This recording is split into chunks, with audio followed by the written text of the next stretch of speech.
So the presentation I'll be giving is on the journey to energy efficiency in refrigeration.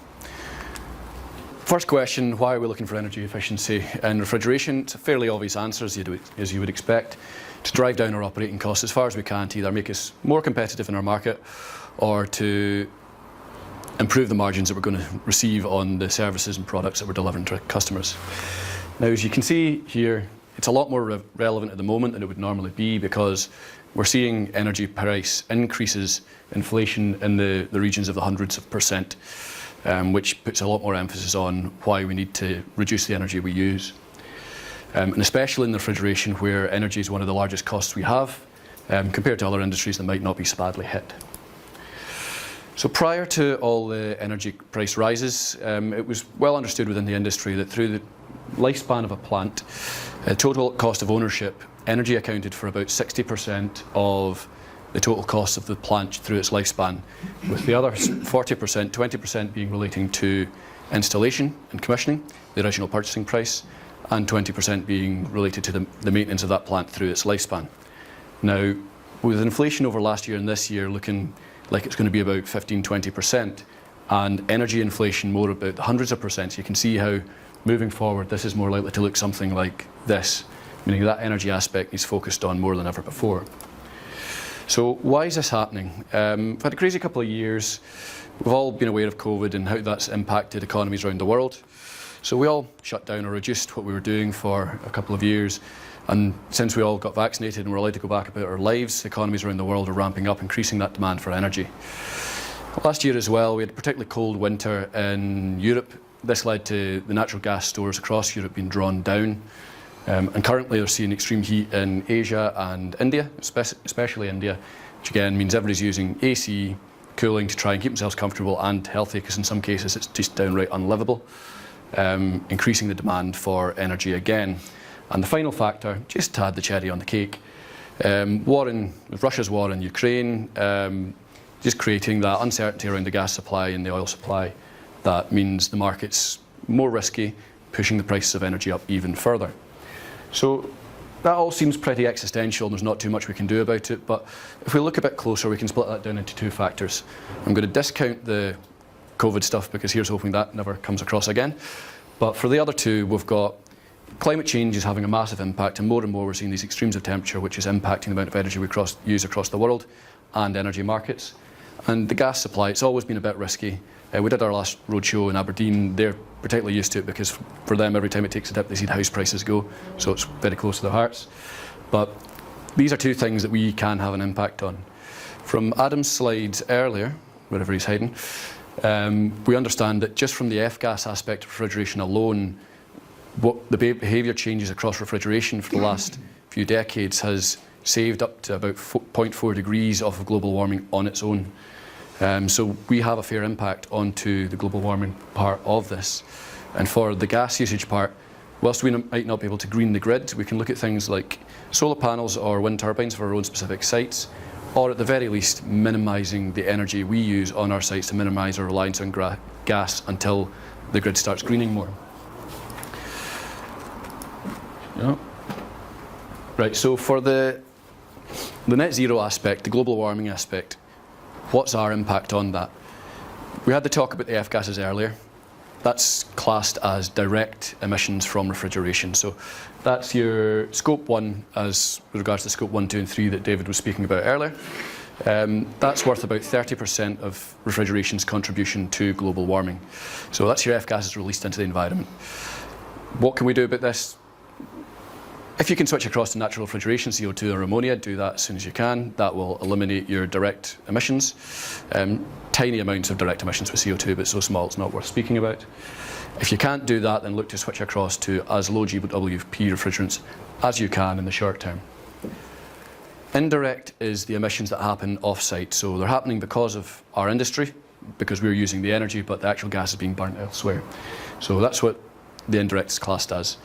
This accounts for about 70% of the emissions relating to refrigeration. So for that, all we're focusing on is doing what we do as efficiently as possible for as little energy as possible. With the added incentive, if we manage to do that, we can save our own businesses money. So focusing on the efficiency aspect, We've developed this road to efficiency graph. We've got various different versions of this, but for the purpose of people with existing stores, this is the one we're looking at. It's got 4 stops along the road. First one being assessment. This is looking at your site for what you can do to change your process to reduce your reliance on refrigeration.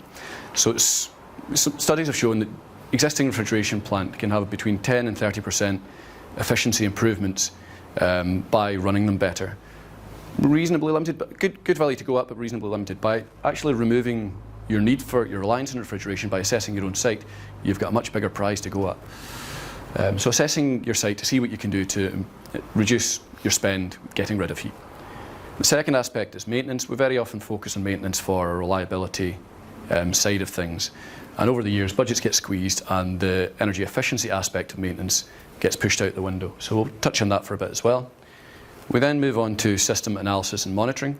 This is where we analyse our system, monitor what we're doing, so we can put actions, we can carry out the actions in step 4 from the first 2 and third, any additional actions we get from the system monitoring and the analysis aspect, put them into place and then monitor the changes. So if we change something we think is going to make our plant better and we see worse energy performance, we know we need to undo that and look at some other alternatives.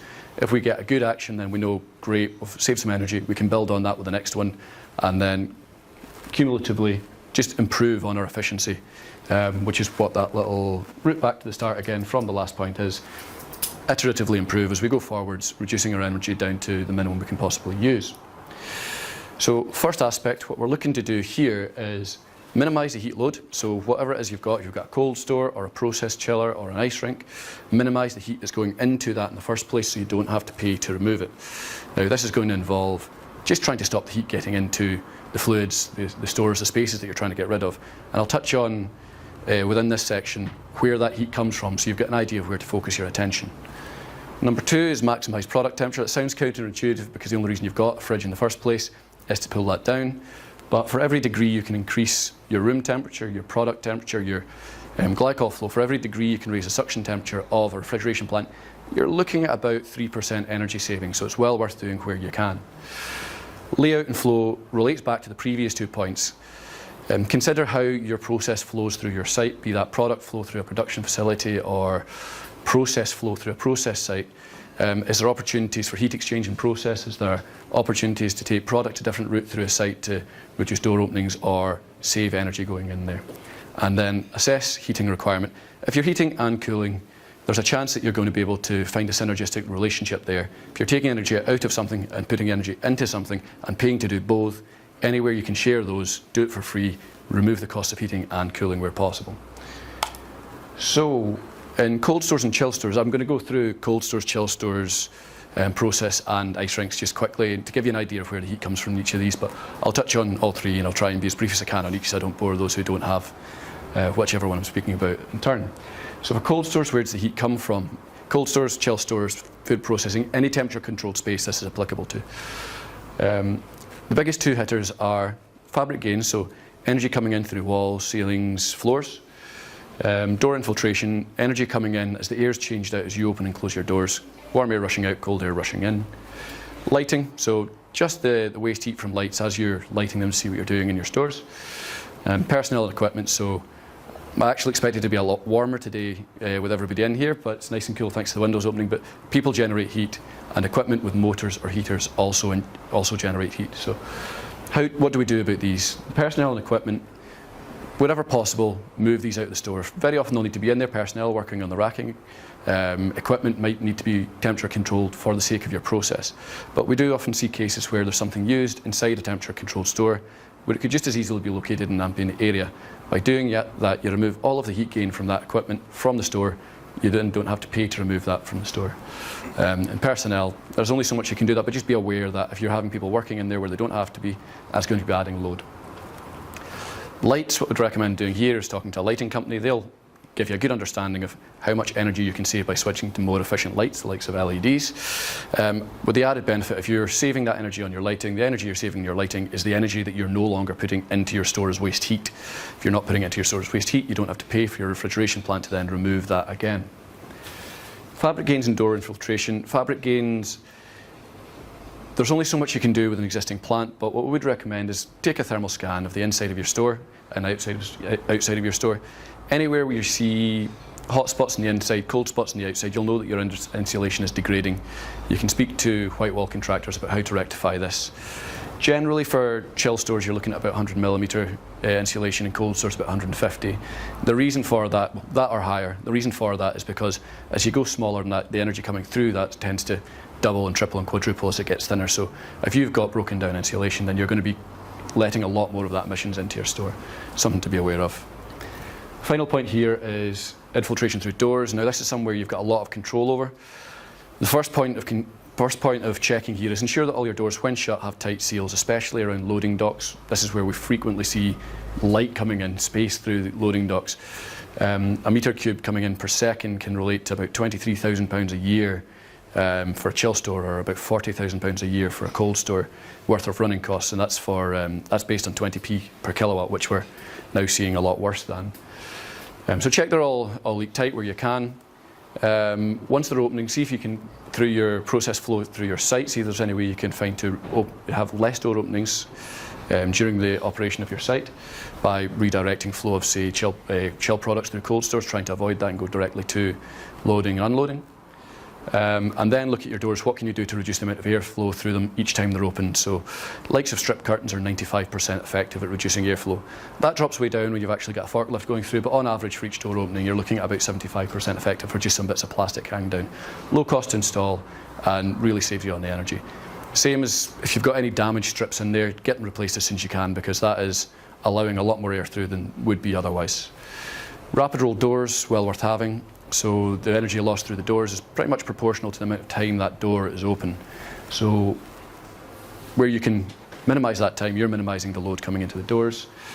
Height of the doors as well. The reason the air changes when you open it, you've got cold air on the inside of your store, hot air on the outside of your store. So as you open the door, you've got the cold air trying to fall down, the hot air trying to rise.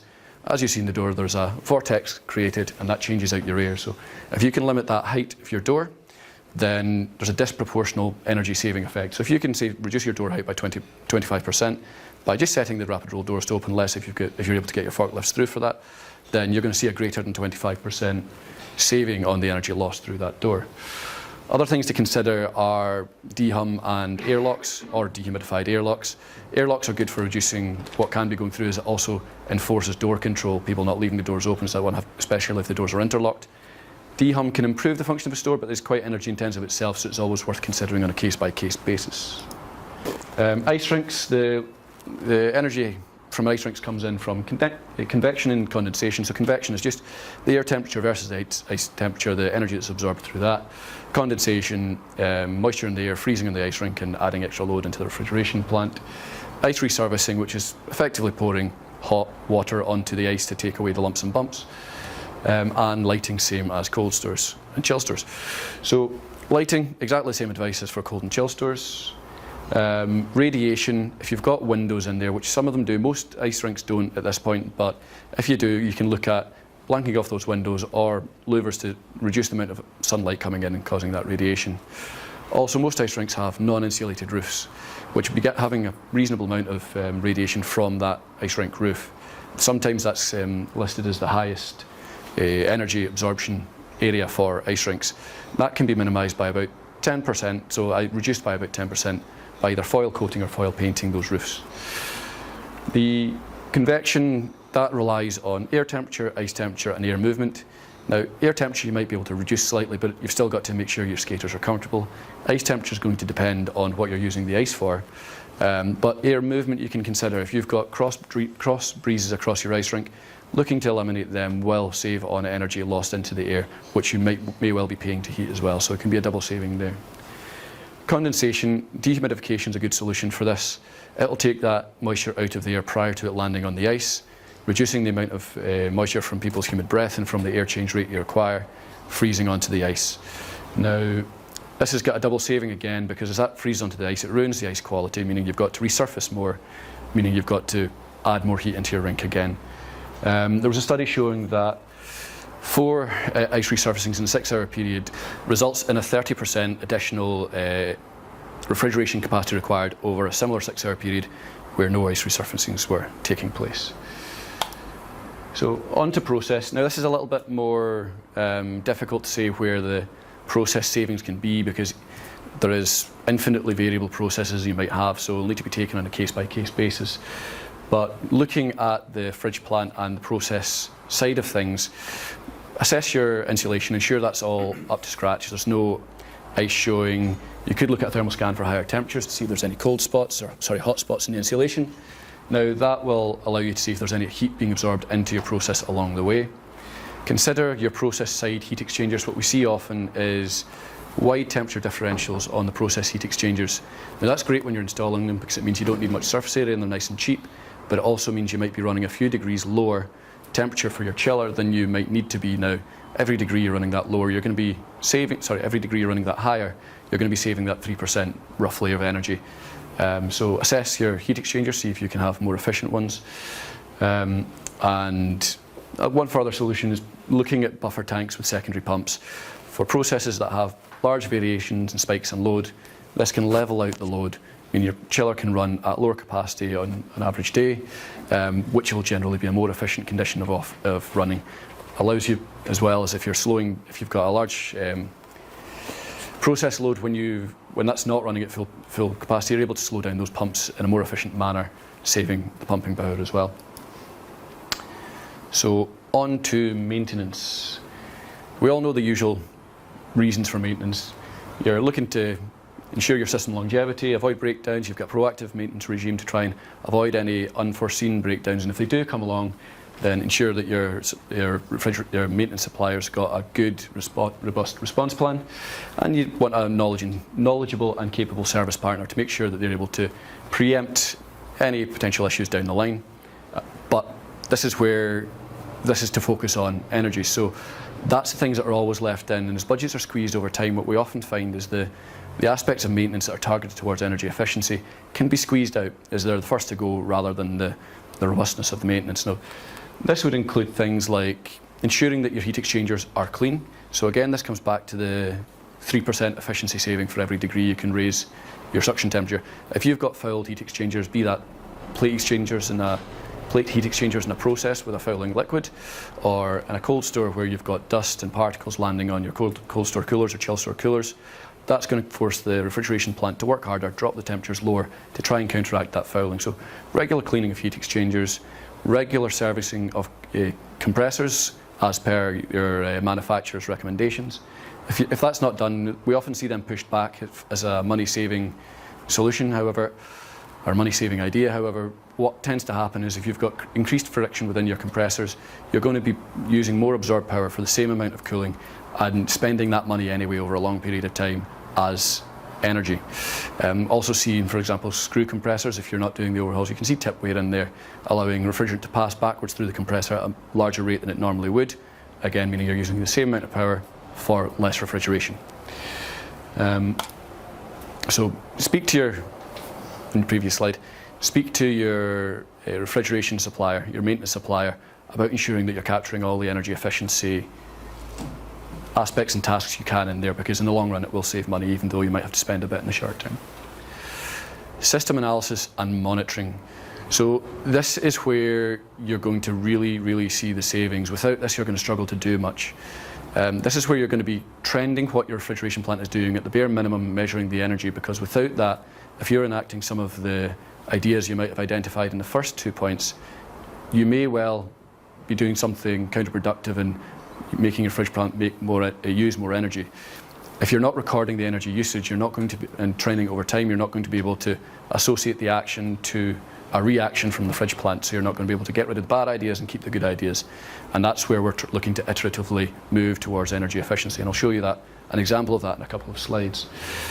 So once you've got that monitoring in place, you're looking to also benchmark yourself against other people in the industry, because that way you'll understand what best practice looks like and what the size of the prize there is to work away at, to become more efficient, to try and gain. And then reporting system feedback, that's the road round that we saw in the road slides earlier.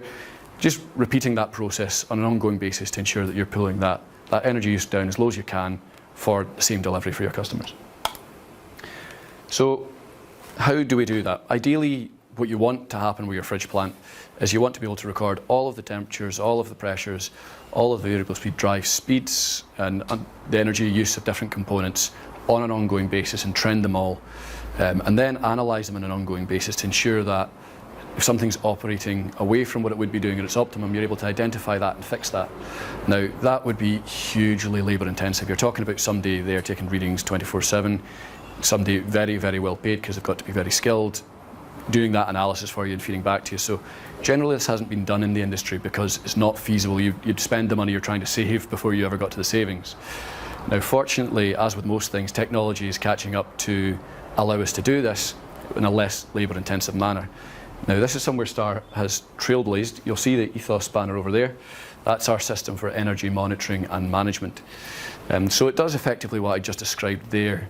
For an existing plant, we'd put a brain in the middle, a PLC on site, which would then be wired up to all the relevant temperature sensors, pressure sensors, variable speed drive, speeds, outputs to understand how fast they're going, and if there's not already them there, adding in energy meters, power meters, and linking that back as well so we can understand the absorbed power.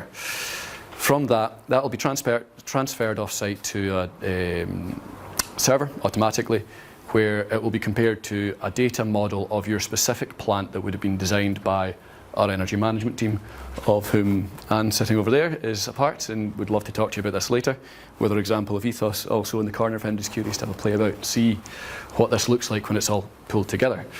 So it goes through their model, they'll build that model up, it'll run side by side with the live recordings of what's happening on your site, and all of a sudden when you see them running to the same conditions, it becomes a lot easier to see that component is absorbing too much power. We're seeing high pressures here, why? And then you can identify savings as you go along with a lot of the guesswork removed. So what does that look like? So this is an example of a system installed about 6 months ago, installed in January. So what you see here is the iterative improvement that I was talking about with that repeating cycle. So this is an energy monitoring of a site down in England. What you see here is the dotted line is the energy actually used. Prior to the January install date here, we had a reduced version of Ethos installed, which was only monitoring the energy. So that's then modelled according to its operating conditions, and you've got the solid line there showing what the plant would have done without any intervention. So with the interventions, you're seeing the difference between the dotted line and the solid line. Instances where after the interventions more energy has been used, what we don't want to happen, you'll see red between the two lines. Where you see green between the two lines, that's where energy has been saved compared to what it would have been without any interventions. So the top graph shows you day by day which days are saving energy, which days are losing energy. Now you can see at the start there's been a couple of interventions that maybe haven't worked, and we've gone, oh well, we'll write them off, we'll move on, we'll try the next one. And as we move further to the right, we're seeing the cumulative effect of these, say, 4, 5, 6, 7, however many interventions have been put into place, extending the gap between what would have happened and what is happening. With the graph down the bottom, the difference there is you're seeing the cumulative effect of that, so it's the total energy saved as we move forward. As you see at the very start, the first couple of months, nothing spectacular. In fact, we've gone very slightly in the wrong direction. But that iterative feedback process allows us to just keep pulling that and working towards pulling that in the right direction until you get the plant as efficient a place as you can, and you end up seeing big savings by the end of it. So looking at the top of that, this plant over about 6 months looks like it's operating about 11.29% more efficient than it would have been. However, I mentioned the 10 to 30% the most old plants can save earlier on in my presentation. From installing this system over a lot of sites, that's pretty much what we've seen. We've had some savings, I believe, just more than 30%, and we've had some savings around the 10%, but they've all been pretty much in that region of savings from making the fridge plant more efficient on its own. So that's not including the site interventions that you can make that I spoke about at the start.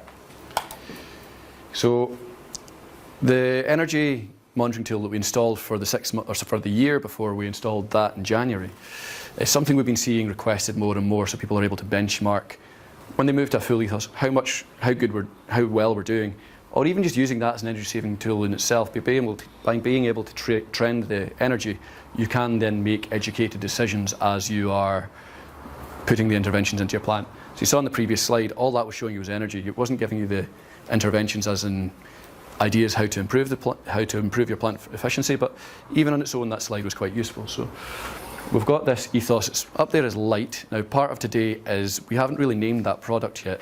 It's been requested multiple times, so it's something we've gone and developed.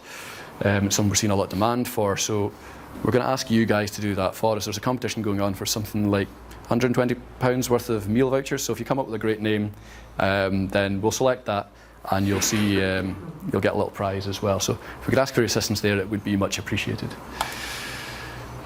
So moving on past so that's how you compare your plant against what your plant should be doing. Other ways of understanding how your plant's operating within the industry depends on what type of plant you have. If you've got a cold chill store or mixed storage, we've developed this specific energy consumption benchmarking tool.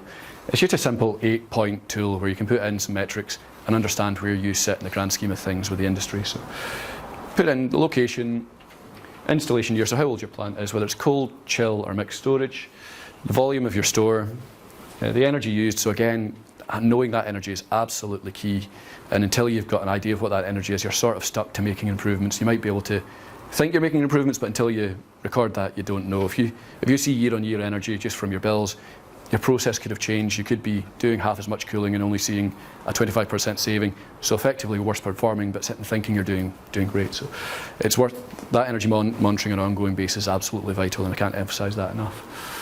So adding your energy consumption per year and your electricity costs, and what that'll spit out is something that looks like this. Your energy shown on the far left, what you use, compared to studies done in 2015 showing the average energy use for your type of storage, and then also comparing against one from the right, the yellow bar, UK best practice it was in 1994, and it was the best sort of standard we could reach at that time, and then the green line on the far right, UK best practice in 2019. We've not really changed in 2019, so we can call that current best practice. Also up the top, it will show you the potential savings, both financial and carbon emissions, that you could achieve by closing the gap between you and best practice today. So what this really shows you is the size of the prize there is to work towards by putting in those energy efficiency interventions that you can do to reduce it down. With old plant, we'll be honest, you're not going to be able to get, or you're unlikely to be able to get all the way to best practice today. You'll be able to get a good part of the way there by making sure that you're operating as efficiently as possible. So it gives you an understanding of what there is to be gained financially by carrying these things out. So that was effective for space storage, for cold storage, chill storage, etc. For process chillers, we don't have a metric, unfortunately, for comparing what's ongoing because the processes are going to be so varied and bespoke. However, what we do have is what Adam touched on earlier with the Eco-Design Directive. What they brought in was a standard metric for measuring the efficiency of chillers. Now, there's various different ones for different temperatures, etc. of chillers, but I've only put up one here so I can explain the basic principle behind it.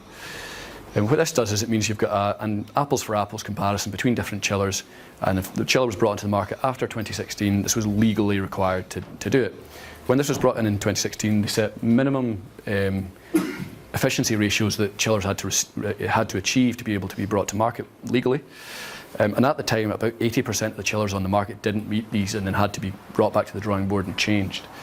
So that was strengthened again in 2018, and higher minimum standards were set. So that's what we're currently operating to.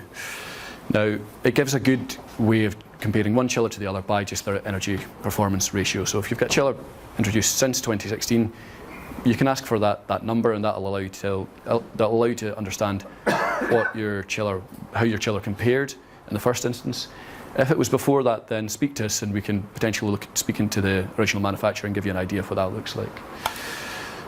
This slide I've dropped in so that you understand that the minimum, whilst a huge proportion of the market struggle to meet them, they are minimum performance standards. So that's our standard range of MT chillers up there. You'll see that in a lot of those instances, efficiency, so the part, this is the part where you take all of the insights you've gained yourself by analysing your process, the discussions with your maintenance provider to see what additional energy saving practices they can put in, and also all of the energy saving incentive or energy saving interventions that have been raised by any energy efficiency tools such as Ethos.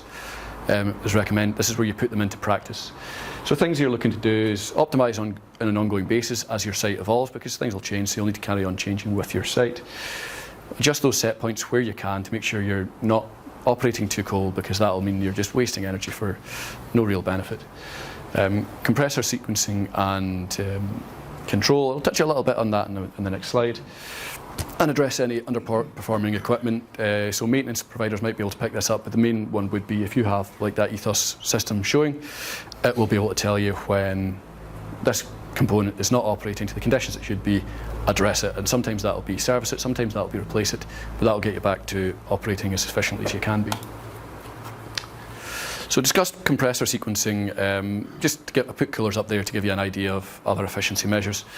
So the likes of coolers, variable speed drives are key moving forward for energy efficiency. Very often we're installing them in old plants, and we're making sure where we can that we're putting them in new plants, because it really gives you an extra tool to drive your efficiency up as high as it can be. So for the likes of coolers, if you're able to run your fan speed down to about 80%, you'll see the power used by those fans drop to about 50%. So you're getting a disproportionate benefit for slowing things down. With the compressor sequencing aspect, reciprocating compressors, they get more efficient as you slow them down on a VSD. So what you're looking to do is run as many of them as you can, as slow as you can, and that'll give you the optimum efficiency. With the screw compressors, the opposite's true. They get less efficient as you slow them down. So you're looking to run as few of them as you can, as fast as you can. And if they've not got VSD on them, the efficiency drop-off's even worse. So again, that is key, running them as fast as you can, or as high a capacity as you can. So every component in a fridge plant will have its own nuanced power to capacity ratio. So all that will need to be known for how you're going to control the plant, which brings me on to the next slide. This is where controls are absolutely key. The bars you see on the left-hand side here show power usage of a fixed speed plant. So blue shows your compressor power usage, red shows your cooler power usage, green your condenser power usage, and purple your pump power usage.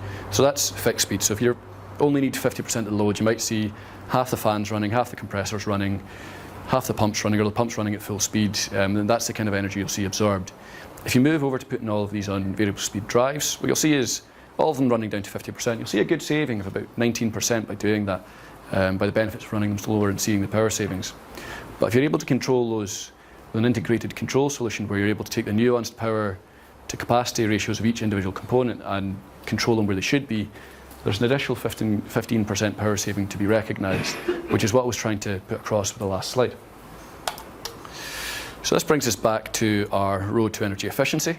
Cycle to go through: assess your site, understand where you can reduce energy intake that you need to then reject, raise your temperature as far as you can, assess the heating requirement across your site, see if there's a synergistic relationship between the heating and the cooling. Then on to maintenance, ensure you're doing all the efficiency practices that should be done through maintenance. And then system analysis and monitoring, where that's really key to being able to iteratively improve. Without that, you can take a guess and try and improve. With that, you can iteratively improve, put functions in to make sure your site's operating better, prove that you've done it, and then continue to do that again and again. And onto the system controls and optimization. That's just putting into effect all of the energy saving measures you've identified from start to finish. Now there's a lot there, and it was very vague because we've got a wide array of plants sitting in this room. It's not that you see as plants, honestly. So if you want to speak to us on an individual basis, like myself or Adam in Scotland would be delighted to come down and help you with walking through site process, the refrigeration plant, or what can be done in future. So originally I was going to leave it at this slide. However, when I was sitting listening to these presentations in Aberdeen, I realised it's quite a lot of information across the three presentations. So something I wanted to add in was there's a lot of onus on refrigeration plant users, especially just now. Huge amount of compliance works to be taken care of, some of which Adam touched on. You need a written scheme for your plant. You need to make sure you're complying with Management of Health and Safety at Work, DZIR, PSR. You need to make sure that your plant's not corroding away, which it does over decades. You need to check that it's corrosion under insulation tests. You need to make sure you're maintaining your plant for the sake of reliability, efficiency. You'll need to carry out service works on an ongoing basis to make sure that your components are staying as healthy as possible when they start to degrade. And any works carrying out, you need to make sure that the service provider you have is bang up to date on CDM regulations and is carrying them out to the letter. You need to make sure you get 24-hour, 365 cover for your plant in case the worst happens and you do end up with failures. You need to make sure you're complying with F-gas regulations. You need to make sure you're identifying every efficiency opportunity you can, because otherwise, seen what that energy prices are doing earlier, and at some point you're going to need a new plant, so you need to be planning for the future. Now, there's the obvious sales pitch I'm going with this. What we have seen a lot lately is our customers asking us, where possible, to roll as much of the regular. So for example, all those compliance aspects, a lot of them are needed every year, and every time they come around you've got to have it planned in, go out to a consultant. We're seeing for a lot of our customers asking us to roll these into the maintenance. So what we have here is STS, our internal consultancy, carries out all the assessments for these compliance requirements. We've got a Star Operations Department who can cover the efficiency and reliability part of your maintenance. They're bang up to date with CDM and have a good understanding of where the F-gas regulations are going. And again, for the energy saving aspect of that, we've got Star Data Analytics, which Anne will be able to talk to you about later if you're wanting a more in-depth discussion on that. And if you've got heating requirements, again, SRE with the heat pumps. Now, one of the key benefits we have here is if you're acting with different companies for each one of these aspects, you then have to start project managing on an ongoing basis a lot more than you would do when dealing with Star. If you've got outcomes that need to be dealt with regards to PSSR or ammonia hazard assessment works, we can speak directly to our consultant, so you don't have that risk of things being lost in translation, a he said, she said situation. So just an extra point to put out there, if this is feeling a bit overwhelming, we're here to help, and we're able to do as much as we can for you. So.